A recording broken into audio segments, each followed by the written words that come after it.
Magandang araw mga kaibigan. Pag-usapan natin ang isang pangyayari dito sa West Philippine Sea na kung saan very worrisome na balaka nag-alala ang Pangulo. Kaninang umaga, nabasa ko na yan na kinonfirm ng Philippine Coast Guard yung presence ng Russian attack submarine sa West Philippine Sea. Sabi ko, iba na ito. Tapos si Jason nag-post. Sabi niya, bakit may Russian attack submarine sa West Philippine Sea? Nagtatanong. So ito ngayon, post ng GMA News. Basahin ko 1 hour ago na i-post. President Ferdinand Bongbong Marcos Jr. expressed concern on Monday over the ngayon, over the Russian attack submarine that was spotted in the West Philippine Sea. That's ito yung exact word ng Pangulo. That's very concerning. Any intrusion into the West Philippine Sea of our exclusive economic zone of our baselines is very worrisome. Yes, it's just another one, Marcos told reporters. Worrisome, very worrisome. So, problemado po ang Pangulo. Anong ibig sabihin nito?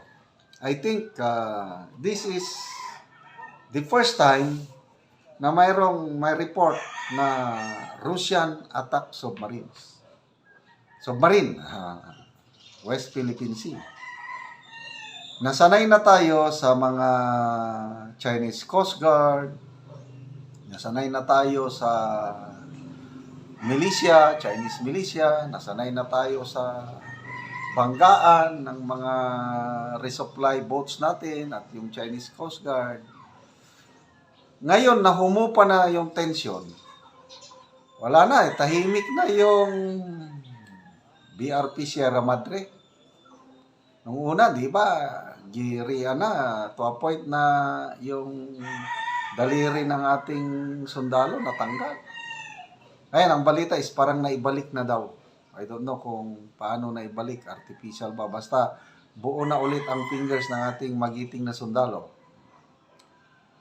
So bakit biglang tumahimik yun? No, ito. Mayroong kasunduan ang Philippine government and Chinese government tungkol niyan. Nung nagkasundo na sila, tumahimik na.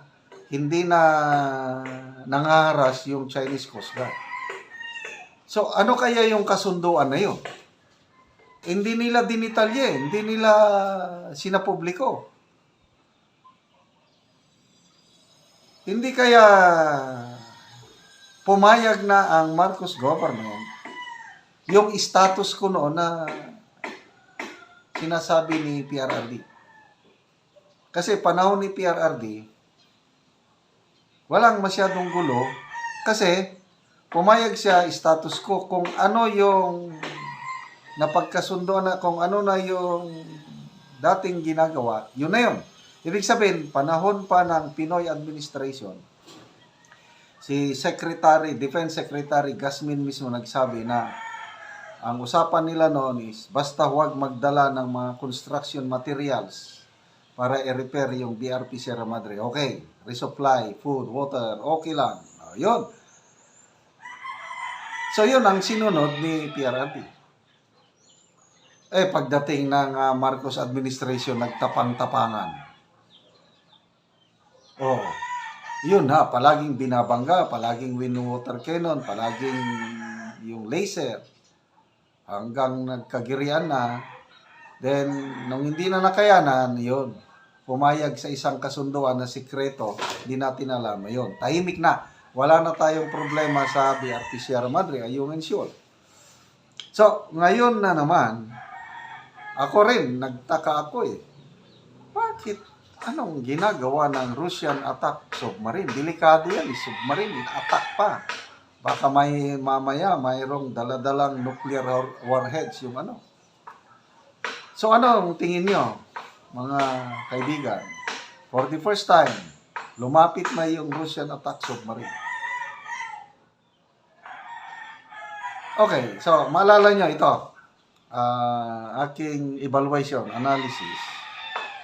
Noong last year, April ata yun, ang US government, US military, nagkaroon ng balikatan exercise. Nagdala sila ng missile system, yung Typhoon, intermediate range. So, dinala for exercise. That was April last year. After that, iniwan na dito. Hindi na binalik. Anong buwan ba na? Early this year, nagreklamo na ang Russian president na kung ganyan ang gagawin nyo, gagawin rin kami ng hakbang. Mag-produce din kami ng ganyang missiles at i-deploy namin outside Russia. China ba o North Korea ba? Basta nagreklamo si President Putin. That's very dangerous, sabi ng China, yung magkaroon yung presence ng US missile system dito, yung Typhoon. Sabi ng Amerikano noon is i-withdraw, but later on nagbago. Dito lang daw, permanente na. So tingin ko ang Russia, ang China, yan, gumagawa na sila ng mga hakbang para i-counter yung move ng US na nag-preposition na ng mga Typhoon missile system dito sa Pinas. So, delikado ba? Yes. Kaya nga, sabi ng Pangulo, worrisome. Worrisome. Nakaka-alarma. Baka ngayon, nanalo na si President Trump. Ang lahat umaasa na mag-die down o mag-cool off na ang giyera ng Russia and Ukraine. Kasi pangako yan ni President Trump at may nabasa akong statement ni President Zelensky na umaasa siya na magkakaroon ng magandang peaceful negotiation sa conflict pagkapanalo ni Trump. Mismo ang President Zelensky. Kasi sa nakikita ko, ang Trump administration ihihinto na yung napakalaking military support nila sa Ukraine. Iba ang priority ng Republican Party, hindi katulad ng Democratic Party ni Biden na gera. Ang Republican, negosyo, economy, make America great again. So ayaw nilang gagastos yung mga military spending na ganyan. Ayaw nila. So mapipilitan ang Ukraine na makipag-negotiate sa Russia kasi wala na silang suporta. So ngayon na medyo patapos ng kaguluhan sa Ukraine, tapos bigla ngayon mayroong Russian attack submarine sa West Philippine Sea. Anong ibig sabihin nun? Kayo, kalmanti lang ba kayo o worrisome na rin? Nababahala na yung presence ng Russian attack submarine. Ako, sa totoo lang, worrisome na rin. Sana hindi na ito maulit. Okay, magbasa tayo sa mga comments ha. Ang daming comments 2,200 comments. Nads Alarba, sabi niya, anong ginagawa ng EDCA dyan? Drawing lang? Wala pa namang mga EDCA sites, nandyan na. Kailang wala pang masyadong laman. Maliban lang yung US Typhoon missile system na na-deploy somewhere in North. Yun lang ang pwede nilang gamitin sakali. All others, mahina pa ang development ng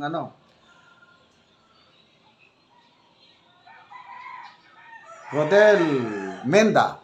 Sabi niya, Mr. President, your administration's rampant corruption is a disgrace.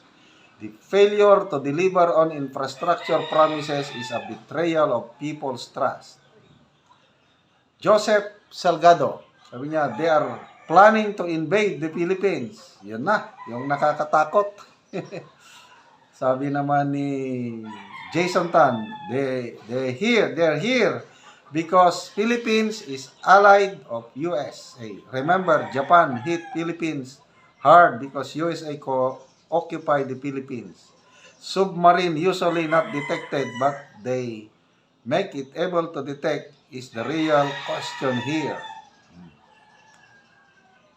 So, daming mga comments na Aurelio Pangan, Mr. President, worry about our internal problem. The storm in a teacup and other current corruption issues. Keep your eyes on the ball. Okay naman to.